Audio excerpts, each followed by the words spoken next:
지난 시간 방정식과 그 해는 무엇일까에 이어서 이번 시간에는 방정식을 풀기 위해서 반드시 알아야 될 등식의 성질을 알아보도록 하겠습니다. 자, 등식에는 어떤 성질이 있을까? 여러분들이 잘 이해를 해야 되겠어요. 자, 그럼 여기를 보겠습니다. 접시저울을 보겠습니다. 자, 평형을 이룬 접시저울에서 1, 2의 과정은 각각 무엇을 말하는지 설명해보자. 자, 접시저울이 평형을 이루고 있다는 얘기는 왼쪽 접시저울에 있는 무게와 오른쪽 접시저울에 있는 무게가 서로 어떻다는 겁니까? 같다는 얘기입니다. 무게가 같다는 얘기예요. 여기에 등식이 이게 등호가 성립한다는 겁니다. 같다. 자, 그러면 같은 무게를 원래는 이런 그림이었었는데 이렇게 삼각뿔과 같은 모양을 같이 얹어놨습니다. 왼쪽 접시저울에도 올려놨고 오른쪽 접시에도 올려놨습니다. 그랬더니 또 평형을 이루더라. 자, 그럼 이 평형을 이뤘다는 얘기는 아까도 얘기했듯이 뭡니까? 무게가 서로 같다는 얘기죠. 그렇다면 왼쪽에서 오른쪽만 생각하는 것이 아니라 오른쪽에서 왼쪽을 한번 생각해 봅시다. 자, 오른쪽에는 이러이러한 무게가 서로 같았는데 왼쪽을 보니까 뭐가 하나 덜어졌죠? 뭐가 덜어졌습니까? 똑같은 삼각뿔처럼 생겨있는 무게만큼을 덜어냈습니다. 그렇죠? 그럼 뭐라고 쓰면 되겠습니까? 여기에다가 뭐라고 쓰면 되겠어요? 네, 그렇죠. 여기는 똑같습니다. 같은 무게를 어떻게 했다? 무게를 뺀다. 네, 이렇게 쓰면 되겠습니다. 같은 무게를 뺀다. 그렇다면 이렇게 한다면 오른쪽에 있는 것이 왼쪽에 있는 것과 똑같습니다. 접시저울이 평형을 이루게 되는 거죠. 즉 무게가 서로 같아지는 겁니다. 자, 두 번째, 무게를 왼쪽 접시저울에 이렇게 있었는데 오른쪽 접시저울과 비교해보면 똑같은 무게를 하나 왼쪽에도 똑같은 거를 올려놨고 오른쪽에도 똑같은 걸 또 올려놨습니다. 자, 그렇다는 얘기는 왼쪽에서 오른쪽으로 갔을 때는 무게를 몇 배로 늘렸다? 무게를 2배로 늘렸다라고 얘기할 수가 있겠고, 자, 이제 오른쪽에서 왼쪽으로 갔을 때는 우리는 뭐라고 대답을 할 수 있죠? 뭐라고 여기다 쓸 수가 있을까요? 네, 무게를 2배로 늘린 것이 아니라 여기는 뭐라고 해야 되겠다? 무게를 뭘로? 2분의 1로 반으로 줄였다고 했죠. 2분의 1로 줄인다. 이렇게 줄이면 오른쪽에 있는 접시저울에서 왼쪽에 있는 접시저울로 가게 되겠죠. 네, 자, 이런 거에 대해서 이제 이번 시간에 배운다 그런 소리입니다. 자, 일단 지우고 들어갑니다. 자, 생각열기에서부터 한번 읽어보겠습니다. 생각열기에서 평형을 이루고 있는 접시저울이 양쪽 접시에 같은 무게의 물건을 올려놓거나 양쪽 접시에서 같은 무게의 물건을 내려놓아도 저울은 평형을 이룬다. 왜? 당연히 무게가 같은 평형을 이루는 거 아니겠습니까? 접시저울이 평형을 이루는 것은 양쪽 무게가 같음을 뜻한다. 그러므로 두 식이 같음을 나타내는 등식에서도 이와 같은 성질을 적용할 수 있다. 즉 등식에서도 양변에 같은 수를 더하거나 양변에 같은 수를 빼어도 등식은 성립한다. 그런 얘기입니다. 우리의 접시저울을 잘 생각해보면 등식도 마찬가지입니다. 자, 이 등호를 중심으로 왼쪽과 오른쪽을 나누니까 우리 접시저울하고 똑같은 거죠.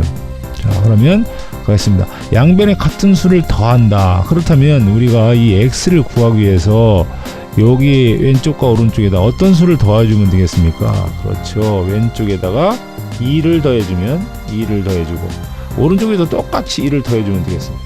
자, 이렇게 더해주면 얘는 마이너스 2가 되고 얘는 플러스 2가 되니까 없어지죠. 그러면 우리가 원하는 뭐를 구할 수 있다? x의 값을 구할 수 있다. 얼마입니까? 3 더하기 2는 5. 이렇게 우리가 방정식의 근을 쉽게 등식의 성질을 이용하면 구할 수가 있습니다. 자, 무슨 성질이요? 등식의 성질을 이용하면 이렇게 쉽게 구할 수가 있습니다. 자, 다음 내려갑니다. 자, 그 다음에 근데 같은 방법으로 등식의 양변에 같은 수를 곱하거나 등식의 양변을 0이 아닌 수로 나누어도 등식이 성립한다. 자, 이 말은 무슨 말일까? 예를 들어서 4분의 x는 3이라고 하는 방정식이 있습니다. 4분의 x는 3이라는 방정식을 풀기 위해서 우리는 위에서 배웠던 등식의 성질을 약간 이용하는 겁니다. 약간이 아니라 많이 이용하는 거예요. 자, 그렇다면 첫 번째 왼쪽에서 오른쪽으로 갈 때 양변에 같은 수를 곱한다. 자, 그럼 어떤 수를 곱하면 우리가 원하는 x의 값이 나올까요? 네, 그렇죠. 요 4가 나눠져 있으니까 이렇게 4를 곱해주면 얘하고 약분이 되겠죠. 그렇죠? 그럼 좌변만 곱해주면 등식이 접시적으로 기울어지니까 우변도 똑같이 살아가는 수를 곱해줌으로 해서 이건 약분이 되고 x는 얼마가 나와요? 4, 3, 10이라고 하는 이런 값을 우리가 빨리 얻어낼 수 있게 되는 겁니다. 자, 그런데 여기서 우리가 왜 해필이면 나눠도 이렇게 3 이런 거로 나누고 0으로 나누면 안 될까요? 자, 0으로 나누면 안 되는 이유에 대해서 선생님이 설명할 테니까 잘 들어주기 바랍니다. 절대 나누는 수는 0으로 나눠서는 안 됩니다. 2 곱하기 0은 0이겠죠. 또 3 곱해도 3 곱하기 0도 0입니다. 그렇다면 이건 좌변과 지금 우변이 등식이 성립하지만 이제 여기에다가 우리가 나누기 좌변과 우변의 나누기 0을 한번 해봅시다. 현재 등식이 성립한 상태에서 좌변도 0으로 나누고 우변도 0으로 한번 나눠봤습니다. 그렇다면 어떻게 됩니까? 같이 나눴으니까 요건 0은 이렇게 해서 1이 되겠고 0을 0으로 나누면 당연히 이렇게 해서 0이 되겠죠. 그러면 좌변은 2가 남고 우변은 3이 남는데 2하고 3하고 같아요? 같을 수가 없죠. 그렇죠? 그래서 여기서 얘기했지만 등식은 성립하지만 2하고 3이 같다라고 하는 모순된 결과가 나오게 됩니다. 따라서 등식의 양변을 같은 수로 나눌 때는 0이 아닌 수로 나눠야 함을 꼭 알아야 됩니다. 절대 0으로 나눠서는 등식이 성립하지 않습니다. 모순이 나오죠. 이렇게 꼭 반드시 0이 아닌 수로 나눈다고 여러분 머릿속에 꼭 명심해야 되겠습니다. 자, 그래서 일반적으로 등식에서는 다음과 같은 성질이 성립한다. 자, 대단히 중요합니다. 자, A하고 B하고 같다 이런 등식이 있을 때 아까도 얘기했죠. 좌변과 우변에 똑같은 수를 더하거나 좌변과 우변에 똑같은 수를 이렇게 빼도 등식은 항상 성립합니다. 또 3번, 자, 좌변과 우변이 같을 때 똑같은 수로 곱하거나 또는 0이 아닌 수로 나누거나 이렇게 0이 아닌 수로 나눠야 돼요. 0이 아닌 수로 나누어도 등식은 어떻게 한다? 성립한다. 이 네 가지 성질을 여러분들이 자유자재로 사용을 해야만 이제 방정식을 쉽게 풀 수가 있게 되는 겁니다. 대단히 중요한 게 바로 등식의 성질이에요. 알고 있으면서도 잘 활용을 못하는 경우가 있으면 방정식을 쉽게 풀 수가 없습니다. 자, 그럼 밑으로 내려가 보도록 하겠습니다. 자, 그러면 지금까지 이제 배운 등식의 성질을 이용해서 이제 아래와 같은 문제를 풀 수 있어야 되겠습니다. 자, 풀어보겠습니다. 자, 등식의 성질을 이용하여 네모안에 알맞은 수를 써 넣으시오. 자, 여기 보세요. 2x-3은 4에서 요 x값을 구해주기 위해서 우리는 어떤 등식의 성질을 이용하냐면요, 요 마이너스 3이라는 것을 없애줘야 되겠어요. 그럼 양변에 뭐를 없애줘야 마이너스 3이 없어질까요? 네, 그렇죠. 3을 더해줘야 없어지죠. 여기도 3을 좌변도 3을 더해주고 우변에도 3을 더해줘야 요 3이 없어집니다. 그러니까 좌변은 3이 없어졌으니까 뭐만 남아요? 2x가 남고 우변은 4에다가 3 더했으니까 7이 남는 거예요. 자, 요 3을 더한다. 대단히 중요합니다. 그 다음에 2번 3x 더하기 4는 8에서 자, 우리도 요 3x라고 하는 걸 일단 구해주기 위해서는 요 플러스 4라고 하는 것이 없어져야 되겠죠. 그럼 뭐를 빼줘야 되겠습니까? 그렇죠. 4를 어떻게 해주면 되겠어요? 빼주면 되겠죠. 그럼 4를 빼주면 여기는 없어지고 여기도 4를 빼줬으니까 좌변은 3x가 남고 우변은 8 빼기 4가 되니까 얼마가 나옵니까? 4가 되겠죠. 자, 이제 나머지 과정도 푸는 것이 이제 계속 나오지만 여기에서 물어보면 여기까지니까 여기까지 하고요. 자, 5분의 x입니다. x를 5로 나누었어요. x를 5로 나누었더니 10이 됐다고 했습니다. 그럼 x를 구해주기 위해서 나눈 5를 곱해주면 되겠죠. 양변에 뭐를 곱해요? 5를 곱하면 여기도 5를 곱해주고 여기도 우변도 5를 곱해주면 좌변은 x만 남겠고 우변은 50이 되겠죠. 그렇죠? 50이다. 그 다음에 7x는 14에서 x를 구해주기 위해서 7을 곱해줬잖아요. 곱해진 것을 어떻게 해주면 되겠습니까? x에다 7을 곱했으니까 7로 어떻게 해주면 돼요? 나누어 주면 되겠죠. 그렇죠? 그래서 양변을 7로 나누면 얘는 얘하고 약분이 되고 뭐만 남아요? x만 남아요. 자, 14도 뭘로 나눕니까? 7로 나눕니다. 약분하면 얼마예요? 2가 되겠네요. x는 2. 약간 어려울 수도 있고 조금 많이 어려울 수도 있습니다. 그러니까 여러분들이 이해가 안 가면 몇 번씩이라도 해봐야 됩니다. 안 해보면 이제 방정식 못 풀어요. 방정식 못 풀면 함수, 더더욱 어렵고요. 자, 방정식 푸는 요령, 등식의 성질을 충분히 이용한다는 거. 예, 다음으로 내려갑니다. 자, 수태기와 현정이는 다음 그림과 같이 개수를 달리하여 자두와 바나나를 같은 금액에 샀다. 자, 이것도 같은 금액에 현재 등식이 성립합니다. 현재 등식은 성립하는데 같은 금액으로 이렇게 샀고 현정도 이만큼 샀다는 얘기예요. 그럼 자두 한 개와 바나나 한 개 중 어느 것이 더 비싼지 등식 성립 이용해 설명하시오. 그랬습니다.